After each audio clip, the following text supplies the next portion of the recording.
நிதி திரட்டி அரசியல் நடத்தி மக்களை வைத்து போராடி மக்களுடைய பிரச்சனையை தீர்த்தது என்ற நிலை போய்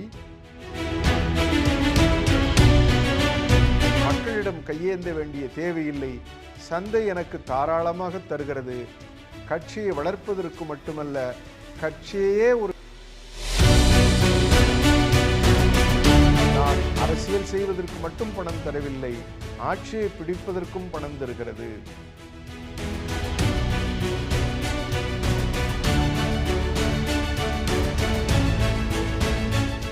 அது என்ன சந்தை ஜனநாயகம்? இப்பொழுது பரவலாக சந்தைப்படுத்தப்பட்ட மக்களாட்சியை பற்றி விவாதம் நடக்கிறது. என்னவென்று சொன்னால், ஆட்சியை, கட்சியை, அரசியலை அத்தனையையும் இந்த சந்தை பிடித்து கொண்டு விட்டது. சந்தை என்றால் எதை சொல்லுகிறோம் என்று சொன்னால், இன்றைக்கு பொருளாதார வளர்ச்சி தகவமைத்து உச்சத்திற்கு கொண்டு சென்ற இந்த கம்பெனிகளைத்தான் நாம் சந்தை என்று சொல்கிறோம்.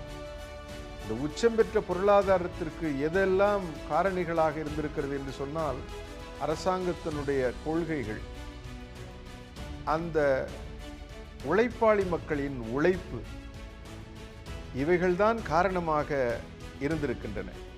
ஆனால் கம்பெனிகள் இன்று ஒரு சில கம்பெனிகள் சேர்ந்து ஒரு நாட்டினுடைய ஆட்சியை நிர்ணயம் செய்கிறது. யார் வர வேண்டும் என்பதை தீர்மானிக்கின்றன, யார் வரக்கூடாது என்பதை தீர்மானிக்கின்றன, எவர் தலைமை தாங்க வேண்டும் என்பதை தீர்மானிக்கின்றன. இதற்கெல்லாம் அடிப்படையான காரணம் என்னவென்று சொன்னால், பொதுவாக ஜனநாயக நாட்டில் மக்களை மையப்படுத்தியதுதான் அரசியல். ஆனால் மக்களுடைய பிரச்சனைகளை பேசி அரசியல் கட்சிகள் தங்களை வியாபித்துக் கொள்கின்றன. ஆனால் அதனுடைய நடைமுறைகள் அத்தனையும் எதன் கட்டுப்பாட்டில் இருக்கின்றன என்றால், சந்தையினுடைய கட்டுப்பாட்டில். காரணம், ஒரு காலம் வரையில் நம்முடைய அரசியல் கட்சிகள் மக்களிடம் கையேந்தின அதனுடைய செயல்பாடுகளுக்கு. அப்பொழுதெல்லாம் மக்களிடம் அந்த கட்சிகள் எதை சொன்னன, எவற்றையெல்லாம் முன்வைத்தன என்றால், மக்களுடைய பிரச்சனைகளுக்கு அவர்கள் வைத்திருக்கக்கூடிய தீர்வுகளையும் அவர்கள் வைத்திருக்கக்கூடிய சித்தாந்தங்களையும் மக்கள் மத்தியில் பரப்பித்தான் அவர்கள் வாக்குகளை சேகரித்தார்கள். தோல்வியுற்றவர்கள் கவலைப்படுவதில்லை. ஏனென்றால் வெற்றி பெற்றவர்கள் சென்பது சம்பாதிப்பதற்காக அல்ல, பொருள் சேர்ப்பதற்காக அல்ல, லாபம் ஈட்டுவதற்காக அல்ல, தங்களை வளப்படுத்திக் கொள்வதற்காக அல்ல. மக்களுக்கு ஏதோ செய்ய வேண்டும் நினைத்தார்கள், அவர்கள் ஒரு சித்தாந்தத்தை சொன்னார்கள், மக்கள் ஏற்றுக்கொண்டு விட்டார்கள், ஆகையினாலே அவர்கள் ஆட்சியை பிடித்து விட்டார்கள் என்று இருந்தார்கள். ஒரு காலம் வரையில் அது இருந்தது.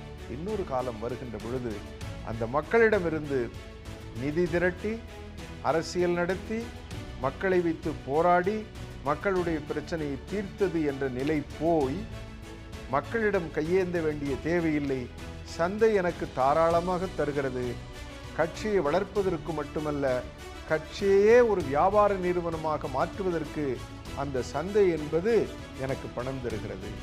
அது மட்டுமல்ல, நான் அரசியல் செய்வதற்கு மட்டும் பணம் தரவில்லை, ஆட்சியை பிடிப்பதற்கும் பணம் தருகிறது. ஆட்சியை பிடிப்பதற்கு, அதிகாரத்தை பிடிப்பதற்கு எனக்கு என்ன தேவை என்று சொன்னால் வாக்குகள் தேவை. அந்த வாக்குகளையும் வாங்குவதற்கு எனக்கு அது நிதி தருகிறது.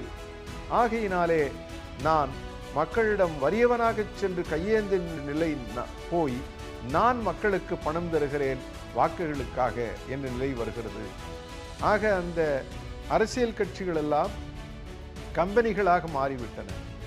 இந்த சூழலில் ஆட்சியை இந்த சந்தை தரும் பணத்தின் மூலமாக பிடித்த கட்சிகள் என்ன செய்து கொண்டிருக்கின்றன என்பதை ஆராய்ந்து பார்த்தால், சந்தை வளர்ச்சிக்கு, சந்தை மூலதனத்தை அதிகமாக கொண்டு வருவதற்கு, சந்தை லாபத்தை ஈட்டுவதற்கான கொள்கைகளை வளர்ப்பதற்கும் நடைமுறைப்படுத்துவதற்கும் சீர்திருத்தங்களை செய்து எவையெல்லாம் தேவையோ அவைகளை செய்து கொடுத்து கொண்டிருக்கின்றன. இந்த நிலைப்பாடுதான் இந்த அரசியலை சந்தை அரசியல் என்று கூற வைத்திருக்கின்றன.